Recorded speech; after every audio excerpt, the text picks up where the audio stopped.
సంగారెడ్డి జిల్లా ఐఎన్టీయూసీ పటాన్చెరు పట్టణ కాంగ్రెస్ పార్టీ అధ్యక్షులు నరసింహారెడ్డి ఆధ్వర్యంలో పటాన్చెరు కాంగ్రెస్ పార్టీ కార్యాలయంలో విలేకరుల సమావేశం నిర్వహించారు. వారు మాట్లాడుతూ ఖమ్మం మిరప పంట రైతుల్ని, నిజామాబాద్, కరీంనగర్ మొక్కజొన్న పంట రైతులను, పోడు భూముల పట్టాలు అడిగిన రైతుల్ని నిర్దాక్షంగా నెలల కొద్దీ జైల్లో పెట్టించిన ఘనత అప్పటి కేసీఆర్ బీఆర్ఎస్ ప్రభుత్వమేదేనని అన్నారు.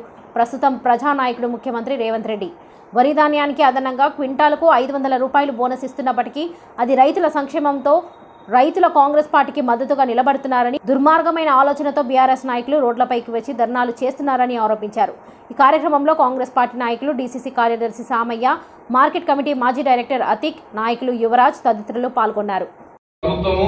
ఇది నోచుకోకుండా రేపు రాబోయే ఎన్నికల్లో, ముఖ్యంగా ఈ పంచాయతీ ఎన్నికల్లో రాజకీయాలు చేయడానికి బీఆర్ఎస్ పార్టీకి సంబంధించినటువంటి కేసీఆర్ వారి పార్టీ అభ్యర్థులందరూ కూడా ఈ యొక్క పన్నాగం నాటకాలు చేస్తున్నారు. గతంలో కాంగ్రెస్ ప్రభుత్వము మరి చెప్పిన విధంగా 500 రూపాయల బోనస్ ఇస్తామన్న దాన్ని ముఖ్యమంత్రి రేవంత్ రెడ్డి గారు అమలు చేయడం జరిగింది.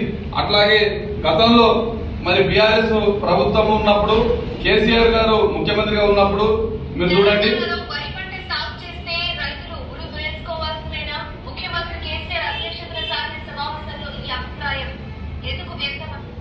గతంలో వరి వేస్తే ఉరి అని చెప్పేసి అప్పటి ముఖ్యమంత్రి కేసీఆర్ గారు కేబినెట్ సమావేశంలో తెలియజేయడం జరిగింది. ఇది అన్ని పత్రికల్లో, అన్ని మీడియాలో జరగడం జరిగింది. మేము గతంలో దుబ్బాక ఉప ఎన్నికల్లో అన్ని గ్రామాలలో మేము ఎన్నికల ప్రచారంలోకి వెళ్ళినప్పుడు గత 4 సంవత్సరాల కిందట పంచాయతీల వద్ద, పంచాయతీ బోర్డుల దగ్గర సూచిక బోర్డులను ఏర్పాటు చేయడం జరిగింది. వరి వేస్తే వ్యవసాయ అధికారులు ఖచ్చితంగా రైతుల పైన యాక్షన్ తీసుకుంటాము, వేయద్దు, ఖచ్చితంగా వేయద్దని చెప్పి బోర్డులను, సూచికలను ఏర్పాటు చేయడం జరిగింది. అట్లాగే ఇవాళ రైతుల మీద ప్రేమ ఉన్నట్టు బుడకపు నాటకాలు ఆడుతున్నటువంటి బీఆర్ఎస్ ప్రభుత్వం గతంలో ఖమ్మంలో రైతులను వేడీలు వేసి మిరపకాయ ధర గిట్టుబాటు ధర దొరుకుతలేదంటే రైతులందరినీ జైలు పాలన చేసినటువంటి బీఆర్ఎస్ పార్టీ కేసీఆర్ ప్రభుత్వం అప్పట్లో. మరి అట్లాగే వరంగల్ తీసుకోండి, మహబూబ్నగర్ తీసుకోండి, రైతులను పూర్తిగా జైలు పాలు చేసినటువంటి బీఆర్ఎస్ నాయకులు, ముఖ్యంగా పోడు భూముల విషయంలో కూడా ఖమ్మం కానీ లేకపోతే వరంగల్ కానీ అనేక ప్రాంతాల్లో పోడు భూములు రైతులు రోడ్ ఎక్కితే వాళ్ళందరినీ కూడా జైళ్లలో పెట్టినటువంటి బీఆర్ఎస్ ప్రభుత్వము, అప్పటి బీఆర్ఎస్ ప్రభుత్వం ఈ రోజు ముసలి కన్నీరు కారుస్తుంది.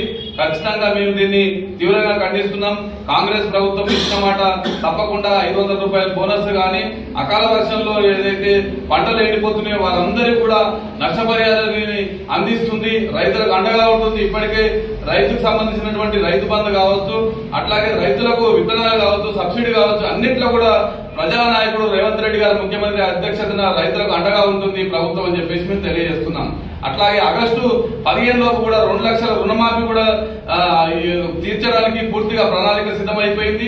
ఇవన్నీ కూడా అంటుపట్టుకోకుండా బీఆర్ఎస్ నాయకులు ఇలా రోడ్డు పైన ఇలా మాట్లాడడం చాలా సిగ్గుచేయడం అని చెప్పి మేము పటాన్చెరు పట్టణ కాంగ్రెస్ తరఫున